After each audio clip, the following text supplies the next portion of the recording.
backpack whenever you get a chance. You can go ahead and read it. Do you know anything about Islam by any chance? You raise a fair point, sir. Huh? But to be fair, yeah. No, keep it, brother. It's a gift from me to you. Don't worry, keep it. I do like the truth inside there. But I'm not in a position right now to take that on. Okay. But yeah, no, I respect all the beliefs. Yeah, but like you could keep the book, and then whenever you do get the opportunity to read it, go ahead and read it. If anything, it's just going to benefit you. That's the thing, bro. It's like it's one of those things I don't think I'll ever get around to. Okay, no problem. I appreciate it. Okay, no problem, my dear brother. Is there anything that's hesitating you from reading it, by any chance? Yeah, it's just... Be honest. You know, like for me, Islam is it's a religion which I don't necessarily think I need to delve into. Okay, cool. Do you know much about it? I feel like there's so many other religions out there. Like, Sure. There's like the Kabbalah, there's like...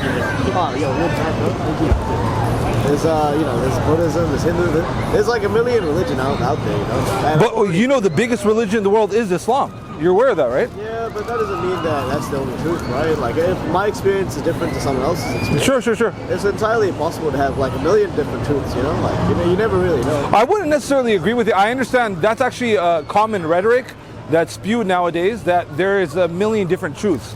But from my understanding, my dear brother, there's only one truth and there's many lies. There's only one truth. Yeah.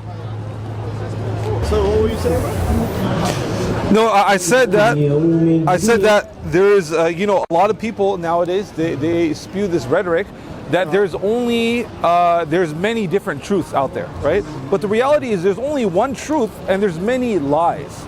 There's only one actual truth and many lies. For instance, I'll give you an example. Let's say if we were there was 100 of us, right, in a room, and there was a thermostat that gauged exactly what the temperature of the room was. Then everyone is asked, what do you believe the temperature is? You say 80, I say 90, someone else says 100, but the thermostat says it's only 75. So the thermostat is speaking the truth, and everyone else is just speaking their opinions, what they believe is true. So I read the Quran the first time about 10 years ago, right? Before that, I was actually very much like you. I didn't really care too much about Islam, especially mainly because being born and raised in Los Angeles, it didn't seem like a religion I wanted to dive into, mainly because of all the rhetoric that was being spewed on the news as well. I didn't want to involve myself in a religion that's being talked about in that manner.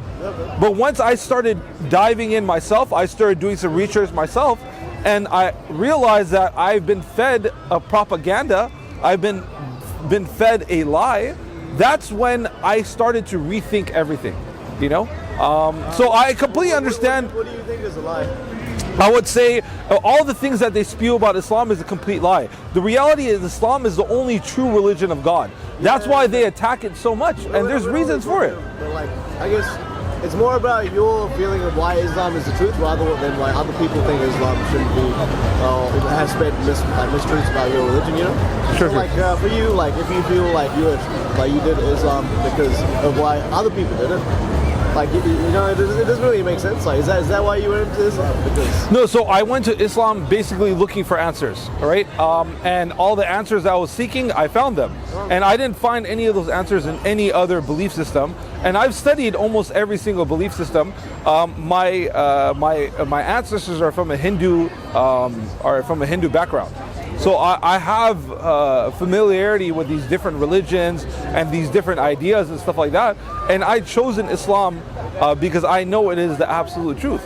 Because every single question that I asked, I was able to find answers to. And why do you think that's the absolute truth? Well, because like if we're at a party, right, and your favorite drink is Jim Beam and mine is vodka cruises, you know, like how can you have absolute anything? You know, like, yeah. So the reason why Islam is the absolute truth is because Islam is the only religion in the world that worships God and God alone, without any partners, without any equals. Meaning there's only one commandment that is the most important commandment, that there's only one creator and only that creator is worthy of worship. That's it, plain and simple. A lot of other religions have that. Yeah, they say that, but their actions do the opposite. Really? Yeah, their actions do the complete opposite. For instance, in Christianity, right, they say there's one God, but then they claim a Trinity, right? And they have three separate entities that they claim is one entity, right? So a lot of people, they claim to worship only one God, right? Even for instance, the Hindus, right? They claim they believe in one God, but they have many different deities still. Even though it says, right, in their holy scripture that God does not have any image, that there's only one God. Most people do not follow the scriptures of their religion.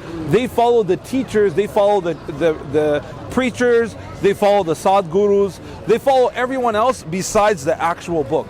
Muslims are the only ones that actually hold on to their values, to their principles, even in the era that we live today, where no one is holding on to any of their values or any of their morality. So you don't necessarily, do you believe that Jesus exists? 100%. Yes. I believe Jesus is the son of Mary, the mighty Messiah, right? And he was born from the virgin birth, but I do not believe Jesus is God.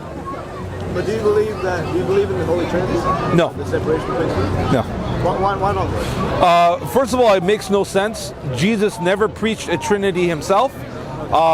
And if you know anything about the meaning the triangle, it is a sign of evil, and it's a pagan symbol. Yeah, like since the time of the Egyptians, right, they would build the pyramids, right, and during that time was the height of black magic, was the height of evil. Magic isn't necessarily evil. It's just a different. It is 100% evil.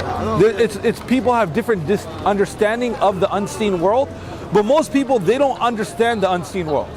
And that's why I encourage people to read the Quran, because the Quran is going to give you an understanding of the unseen world that no other religion has that understanding. Well, what do you mean by the unseen world? Meaning that we live in a world, right, that we're sharing this world with another entity, right, that lives in the same world, but lives in a different dimension. Okay. So why do you think that? Why do you think there's... The Quran has explicitly told us that. Yeah. Why do you think that? Why do I believe that? Well, I mean, I've seen people practice magic, right? So in that environment, I realized that spirits are real, right? Okay. So the whole aspect of there being an unseen, it is 100% real. Because I've bodyguarded for, like, I don't know if you know my history. Obviously, you wouldn't know my history, but I bodyguard for all the biggest celebrities in the world.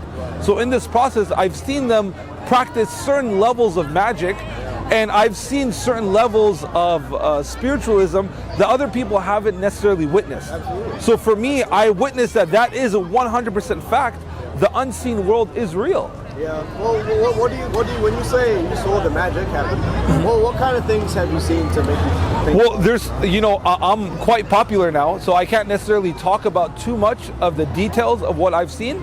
But basically, I've seen them perform rituals. Yeah. I've seen them perform many different evil acts that a lot of people would find completely despicable if they knew what was actually going on behind the scenes. Yeah.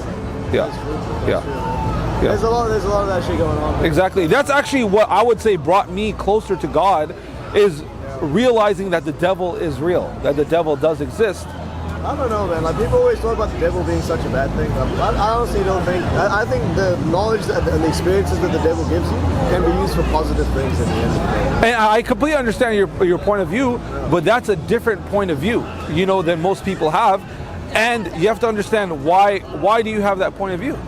That you believe that the devil, because obviously in Islam, we've been instructed that the devil is the worst enemy of mankind.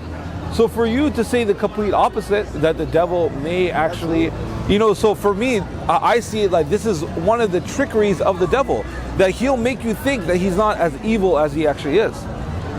So my question to you is, like, why do you believe the devil is not actually evil? I think with the amount of personal growth you can gain from putting yourself in the most hostile, dangerous environments, which force you out of this pure necessity to exceed those expectations in order to, succeed in those environments. It's crazy, man. People say violence is a bad thing, right? You put yourself in a boxing ring, you see how much you learn, in like 2 minutes. See how much you have to outmaneuver your opponent. I know, but people get killed in the boxing ring too, Dude, that's 100% what happens sometimes. dude, if you I mean, I'm a cage fighter myself, so I 100% understand that. You know, man, and that's what most religions don't seem to account for, is that there's a whole nother side to life, you know? but I wouldn't say, like, for you to say most religions, but you never read the Quran. Yeah. I don't believe you have the authority to say that, my dear brother. Oh, well, I guess like I'm talking mainly about Christianity in that sense. Yeah. Buddhism, you know, and these religions, like, they don't tend to think that, you know, just because these aren't necessarily good doesn't mean that they can't be used for a good reason. You know, like all you know, quote unquote magic is just the opposite of like energy in its normal sense. You know, there's nothing wrong with it. It's like space and. I mean, I wouldn't say necessarily there's nothing wrong with it, but I understand everyone has their own opinions, which no problem. I respect that 100%. But it's important to have our opinions based on true knowledge and the right knowledge, right? And then if you base your opinions based on, everyone has, like, for instance, according to a pedophile, according to their opinion, they believe we should all be having intimacy with children, right? But that's their opinion. We won't necessarily, you know, take their opinion on, right? So it's important to see what everyone believes, right?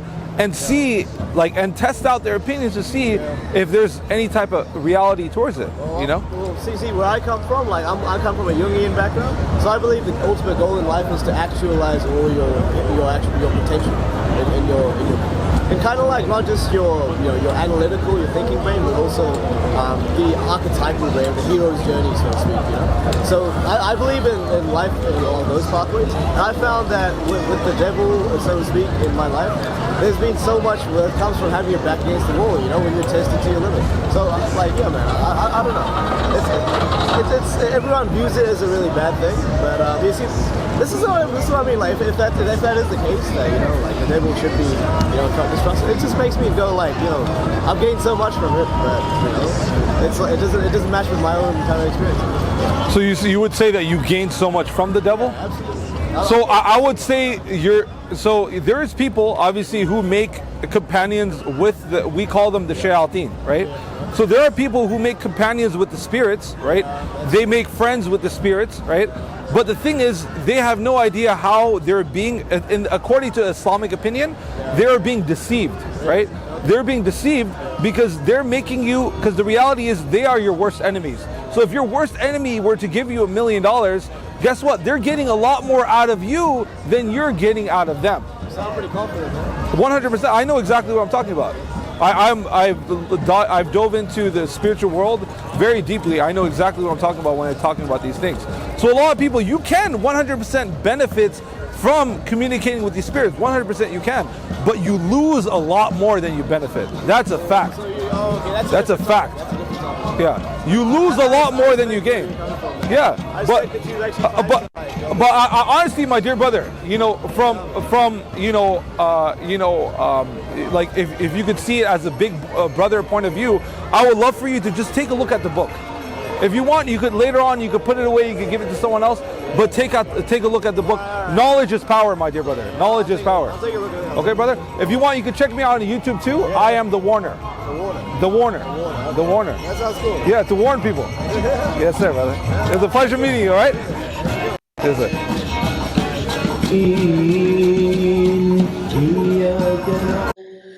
تكاد تميز من الغيظ كلما ألقي فيها فوج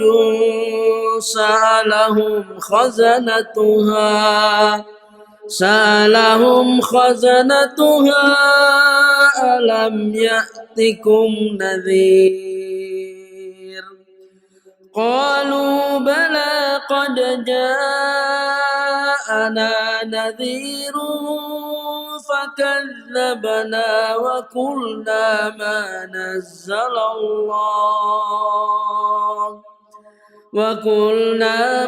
نزل الله من شيء إن أنتم إلا في ضلال كبير